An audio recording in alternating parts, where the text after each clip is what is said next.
Hello दोस्तों, आज का जो हमारा लेक्चर है वो लेक्चर नंबर 17 है। तो आज का जो सबसे पहला हमारे पास MCQ है कि ascomycetes are also known as ascomycetes को, यानी कि दूसरा क्या नाम दिया गया है। आपको पता होना चाहिए, एस्कोमाइकोटा हो, बेसिडियोमाइकोटा हो, ज़ाइगोमाइकोटा हो या डिट्रोमाइकोटा हो, तो सबके जो है एक अल्टरनेटिव क्या होते हैं, नाम होते हैं। तो इसको भी हम क्या कहते हैं, एस्कोमाइट जो का जो लफ्ज़ है एस्कस से लिया गया, जिसका मकसद होता है क्या, सेक फंजाई, यानी कि पाउच लाइक जो फंजाई होती है उसको क्या कहते हैं, सेक फंजाई। तो ये इसका जो है सही आंसर है। उसके बाद the fungus that has been widely used in genetic studies is, तो कौन सा वाला फंगस जो है वो जेनेटिकल स्टडीज़ में सबसे ज़्यादा जो इस्तेमाल किया गया है, असल में वो है न्यूरोस्पोरा क्रैसा, जो है इसका फुल नाम है। इसको जो है वो स्टडी पर्पज़, यानी कि ये इजीली अवेलेबल भी होती है, तो जेनेटिक रिसर्च वगैरह के लिए जो है इसको इस्तेमाल करते हैं। और दूसरा जो होता है, कोई भी अगर इनके पास जो है वो हेप्लॉइड कंडीशन है, कोई भी अगर आप कोई म्यूटेशंस वगैरह करवाते हैं तो ईज़िली जो है वो ज़ाहिर हो जाती हैं। तो इसको क्या कहा जाता है, Neurospora crassa. Roots of many plants है mutualistic symbiosis with the fungal genus. देखें, म्यूचुअलिज्म तो उनके अंदर है, पर यहाँ पे पूछ रहा है कि कौन से जीनस के ऑर्गेनिज्म। तो ये ग्लोमस जो जीनस होता है इसका, उनके जो ऑर्गेनिजम्स होते हैं उनके साथ ये सिम्बायोटिक एसोसिएशन में रहते हैं। The name of bacteria was given by, name of bacteria जो है वो किसने दिया गया था। ठीक है, हम पे वैसे तो हम पढ़ते हैं कि भाई bacteria was first discovered by ना, तो यहाँ पे जो नेम बैक्टीरिया है वो है एहरनबर्ग जो था, जिन्होंने सबसे पहले जो इनको जो है वो नाम दिया था, जिसको हम क्या कहते हैं, bacteria. A cluster of spherical bacteria is called, मतलब एक तो स्फेरिकल हो और दूसरा क्लस्टर हो, तो उसको क्या कहा जाता है, स्टेफाइलोकोकस, यानी कि बंच की हालत में जब हो तो इनको क्या कहा जाता है, स्टेफाइलोकोकस कहा जाता है। उसके बाद हमारे पास है the bacteria which can exist in variety of shapes called, मतलब ऐसा बैक्टीरिया जिनको एक से ज़्यादा जो है शेप्स हों, तो उसको हम क्या कहते हैं, फैकल्टेटिव या पॉलीमार्फिक या प्लियोमार्फिक। पॉलीमार्फिक भी आप कहेंगे कि भाई ठीक है हो सकता है, पर इनका जो असल जो साइंटिफिक जो यानी कि वर्ड इस्तेमाल होता है वो होता है प्लियोमार्फिक। ठीक है, तो इसकी वजह से हम इसको क्या कहते हैं, प्लियोमार्फिक, जिसका जो है सही आंसर है।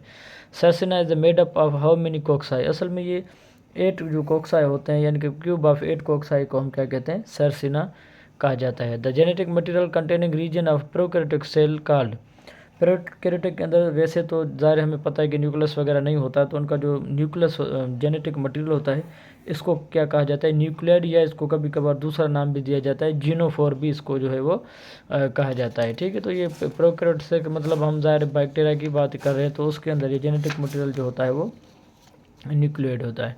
उसके बाद है indirect transfer of genetic material from one bacterium to another through bacteriophage, यानी कि मतलब बैक्टीरियोफेज जो जिसको हम कहते हैं एक थर्ड पार्टी अगर उसके अंदर इन्वॉल्व होती है, तो जेनेटिक मटेरियल एक बैक्टीरिया से दूसरे बैक्टीरिया तक चला जाता है, तो इस प्रोसेस को कहा जाता है ट्रांसडक्शन। और दूसरा होता है कॉन्जुगेशन, जब एक दूसरे के साथ बैक्टीरिया आपस में मिलकर जो है जेनेटिक मटेरियल एक्सचेंज करें तो एक कॉन्जुगेशन होता है। और ट्रांसफॉर्मेशन होता है कि भाई एक ऐसा आप इन्वायरमेंट दें जिसमें जो दो बैक्टीरिया हों और वो जो है अपने साथ जेनेटिक मटेरियल शेयर करें और एक दूसरे के नेचर को तब्दील कर देते हैं, तो उसको ट्रांसफॉर्मेशन कहता है, कहा जाता है। तो यहाँ पे जो सही आंसर है वो कौन सा वाला है, transduction. Bacteria without any flagella called as, देखें बैक्टीरिया बहुत छोटे ऑर्गेनिजम्स हैं, इनको on the basis of shape, on the basis of number of flagella, on the यानी कि बेसिस ऑफ न्यूट्रिशन या ग्रोथ, उनके बुनियाद पे इनको जो है वो डिवाइड किया गया है। तो यहाँ पे on the basis of flagella जो किया गया है, तो bacteria without any flagella called as the atrichous, मतलब मीन्स विदाउट, यानी कि जिसके पास कोई भी फ्लैजिला ना हो, तो नॉन फ्लैजिलेटेड हो, तो उसको कहा जाता है अट्राइकस।